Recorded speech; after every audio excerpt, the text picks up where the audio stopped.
So, hello na naman sa inyo. Happy night. So, paggabi na naman guys. At ito na guys.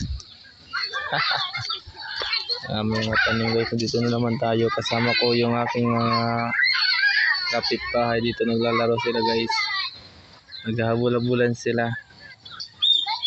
Yan yung kapatid ko. At saka si nanay ng siya ng kanyang mga tanim. Nagpatubig siya. Dahil doon rin na sila.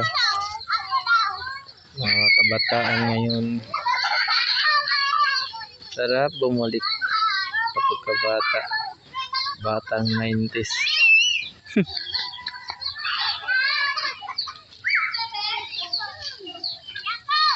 Ito sila guys, dati mga kabataan namin hindi pa uso yan, kain tulog lang kami.